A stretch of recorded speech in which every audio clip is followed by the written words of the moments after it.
Canada से हर दिन कोई ना कोई बैड न्यूज़ आती रहती है एंड एक और बैड न्यूज़ है रिगार्डिंग स्टडी वीज़ा के रिगार्डिंग। अगर आप स्टडी परमिट पे जाना चाहते हैं तो ये वीडियो आपके बहुत हेल्पफुल रहेगी, बहुत बेनिफिशियल रहेगी। So before moving forward, if you new to my channel you can support by subscribing it, and if you have any question regarding anything just let me in the comment section. और आपको कोई session चाहिए you can DM me on Instagram और मुझे इस number पर WhatsApp कर सकते हैं। I will definitely help you out and you have to pay a normal fees. सो 2022 के अंदर कनाडा ने 7 lakh around 7 lakh study permit issue किए थे। 2023 के अंदर उन्होंने कहा था कि 4,85,000 4,87,000 स्टडी परमिट आप देके, लेकिन जो एक्चुअल नंबर था वो 4.25 लाख था। 2024 के अंदर वो उन्होंने कहा था कि हम 4,37,000 स्टडी परमिट देंगे, जो 10% लेस है एज कम्पेयर टू 2023 के मुकाबले। और 2025 के अंदर भी स्टडी परमिट सिर्फ 4 लाख के अराउंड ही देंगे जो एक्चुअल में देंगे। और इसमें 12% रिजर्व है जिन्होंने मास्टर्स करी हुई है, मिनिमम 12% रिजर्व है। तो कनाडा का मेन फोकस वही है कि हमें चाहिए स्किल्ड लेबर जो हमें इकोनॉमी में हेल्प कर सके। हमें चाहे वो स्किल्ड लेबर हो, चाहे वो मशीन ऑपरेटर हो, चाहे वो प्लम्बर हो, मैकेनिक हो, आप कोई स्किल्ड वाला कोर्स लेके आओ, चाहे वो 1+1 लेके आओ, चाहे 1 ईयर्स का लेके आओ, हम आपको वर्क परमिट देके जो कोर्स इन डिमांड में होगा।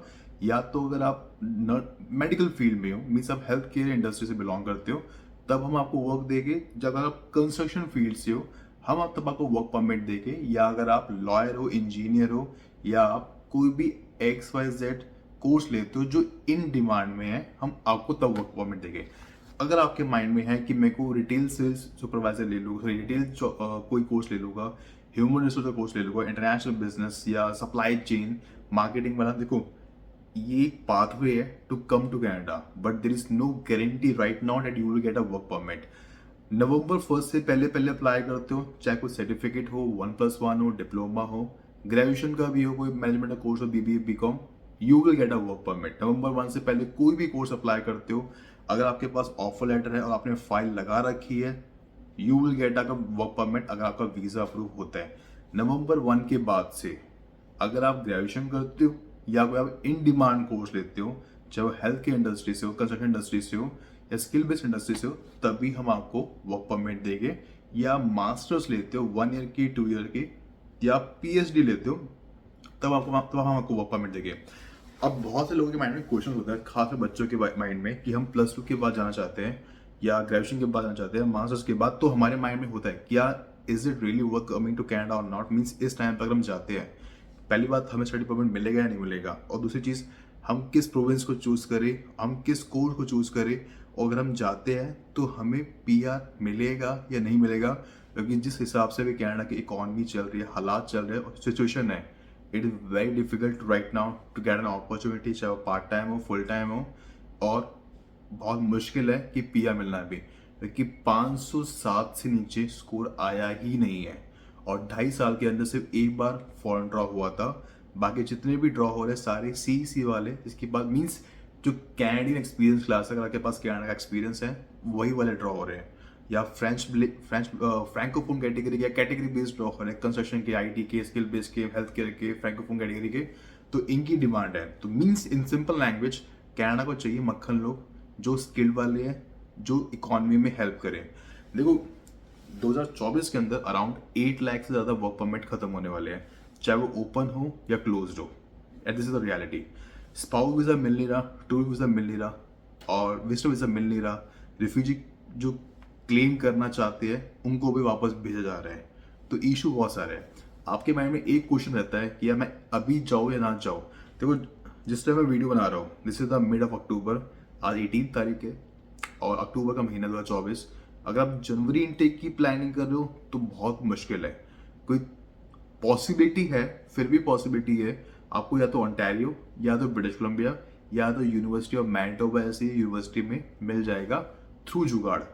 इसके अलावा और कोई चांसेस नहीं है। दूसरी मोस्ट इंपॉर्टेंट चीज़, अब आपके माइंड में होता है क्या अगर मैं अभी चला जाता हूँ जनवरी इनटेक, मई इनटेक या सितंबर इनटेक 2025 में, क्या जाना सही होगा या नहीं होगा। मीन्स मेरे को PR अपॉर्चुनिटीज मिलेगी नहीं मिलेगी। देखो अपॉर्चुनिटीज के रिगार्डिंग मैं एक चीज़ कहूँगा, इफ़ यू हैव स्किल्स, जितने ज़्यादा मल्टी टैलेंटेड होगी उतनी आपकी लाइफ ईजी होगी, चांसेस ज़्यादा होंगे in terms of earning a money, in terms of part time हो, फुल टाइम हो, और आपको आराम से जॉब भी मिल पाएगी। दूसरी चीज़, this is the right time, क्योंकि बहुत लोगों को वीज़ा नहीं मिल रहा और हर किसी को डिपोर्ट किया जा रहा है। जिनका वर्क परमिट खत्म हो रहा है उनको वर्क परमिट एक्सटेंशन नहीं मिल रहा, लोगों को spouse visa, visitor visa, tourist visa नहीं मिल रहा। लो वेज एलएमआई को 3 सितंबर को क्यूबेक प्रोविंस में बंद कर दिया, 26 सितंबर को सारे प्रोविंस में बंद कर दिया। High wage LMI, medium wage LMI 28 फरवरी 2025 को वैसे ही बंद हो जाएगी। और इवन कैनेडियन गवर्नमेंट की पार्लियामेंट में 90 डेज का टाइम दिया गया है कि वी हैव टू रिव्यू कि हमें इसे जो हाई वेज वाली एलएमआई है, जो मीडियम वेज वाली एलएमआई है, इसे 28 फरवरी तक चलाना है या नहीं चलाना, या इसे बीच में ही बंद कर देना है, just like a low wage LMI. क्योंकि एक चीज और याद रखना, if you have a pre approved LMI जो लो वेज में आती है, रिमेंबर वन थिंग, 99.9% ही 100% आपका वर्क परमिट अप्रूव नहीं होगा। एलएमआई मिलना डिफरेंट चीज़ है, नाम चढ़ना डिफरेंट चीज़ है, वो आराम से हो जाएगा, लेकिन वर्क परमिट नहीं मिलेगा। तभी मिलेगा until unless if you are in the construction industry, skill based में हो, हेल्थ केयर में हो, तभी पॉसिबिलिटी है। और जाने से पहले चेक योर सीआरएस स्कोर, और ये भी मैटर करता है आपकी इंडस्ट्री क्या, प्रोविंस क्या, एनओसी कोड क्या, जॉब की टाइटल क्या है और आप किस प्रोविंस में जा रहे हो। Everything matters, everything matters. अपना सीआरएस को जरूर चेक करना। स्टडी वीजा के रिगार्डिंग बात करता हूँ सीधा, मेरे हिसाब से, मेरे एक्सपीरियंस के हिसाब से this is the right time. क्योंकि अभी चले जाओगे। अब बहुत लोगों के माइंड में होता है कि मैं डिप्लोमा लूँ आफ्टर 12th के बाद। देखो, मैं आपको एक अपने एक्सपीरियंस से और जो भी करंट हालात चल रहे हैं, what I suggest you, go for the graduation thing. Graduation लोगे ज़्यादा बेटर रहेगा। इवन ओंटारियो में जाओ, ब्रिटिश कोलंबिया में भी जाओ, अगर आपको जनवरी टेक मिलना है, अगर आपको निकलना ही है तो जाओ, क्योंकि आपको वहीं पे ही अभी एडमिशन मिल सकता है किसी भी यूनिवर्सिटी में। सब में तो नहीं, लेकिन 3-4 अवेलेबल है, सिर्फ आपको जनवरी इनटेक में मिल जाएगा। अगर आप अटलांटिक में जाते हो, यूकॉन में जाना चाहते हो, यूकॉन यूनिवर्सिटी यूकॉन में जाना चाहते हो, अटलांटिक प्रोविंस में जो 4 प्रोविंस है, किसी भी यूनिवर्सिटी में कॉलेज में जाना चाहते हो, आपको जो अभी मिलेगा वो सिर्फ सितंबर इनटेक ही मिलेगा, चाहे वो डिप्लोमा हो, सर्टिफिकेट हो, ग्रेजुएशन हो, मास्टर्स हो, और चांसेस बहुत कम है। सबसे मोस्ट इंपॉर्टेंट चीज, ऑफर लेटर मिलना will not give you any kind of guarantee that you will get a work permit too, sorry will not you will get a visa approval too. Okay, work permit तो बहुत बात की बात है। Offer letter पहले आता है, उसके बाद आपका अटेस्टेशन लेटर आता है। अटेस्टेशन लेटर आने के बाद आपका फाइल जाती है एम्बेसी के अंदर, वहां से आपका वीजा अप्रूव होता है, आपके पासपोर्ट पे स्टैंप लग के आती है। वो आखिरी स्टेप होता है, last step. What I'm suggesting you and what I'm saying you, offer letter, attestation letter will not give you any kind of guarantee or any kind of surety that you will get a work or visa approval to. So आपके पास options होने चाहिए, 3-4 जगह university college के आपके पास offer letter होने चाहिए current scenario में, क्योंकि रिस्ट्रिक्शन बहुत ज़्यादा है और पॉलिसी बहुत सारी चेंज हुई है। तो मैं आपको यही सजेस्ट करूँगा, this is the right time, जाना है बिल्कुल जाओ, learn skills, choose right province, choose right course जो इन डिमांड में है, एंड ये आपको सारी चीज़ें हेल्प करेगी। और अभी 2-3 साल में जिस हिसाब से भी सिचुएशन चल रही है, एक कैनेडा की गवर्नमेंट का तो इलेक्शन है, हाउसिंग क्राइसिस है, जॉब अपॉर्चुनिटीज बहुत कम है, इलेक्शन भी है अक्टूबर के महीने में 2025 में, तो उनका फोकस वही है कि लोगों को कम किया जाए। और 1.5-2 साल में 2025 में या 26 के स्टार्टिंग में बहुत लोगों की पॉपुलेशन कम हो जाएगी, जो स्पेशली टेम्परेरी रेजिडेंट है। टेम्परेरी रेजिडेंट की पॉपुलेशन बहुत कम हो जाएगी, क्योंकि किसी को एंटर ही नहीं करने दिया जा रहा। रिस्ट्रिक्शन हुई है, लेकिन अगर आपकी बैकग्राउंड अच्छा है, क्वालिफिकेशन अच्छी है, तो कोई इशू की बात नहीं है, चाहे आप विजिटर पे भी जाओ, ऐसा कोई नहीं है। अगर आप सर्विस में हो, मीन्स आप जॉब कर रहे हो, so it would be very easy for you to enter Canada even on visitor visa या टूरिस्ट वीजा। सो वीडियो यहीं पेंड करता हूँ। एंड करने से पहले if you have any question regarding anything, just let me know the comment section. और आपको सेशन चाहिए हो, you can DM me on WhatsApp, you can DM me on Instagram. तो मैं आपको सजेस्ट करूँगा आखिरी में जाने से पहले, go for it.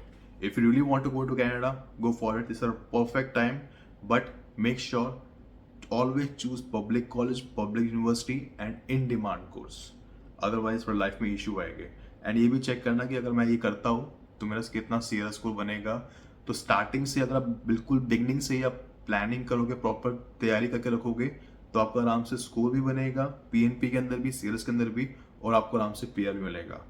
So video में पेंड करता हूँ, तब तक goodbye, have a great day, enjoy life, take care.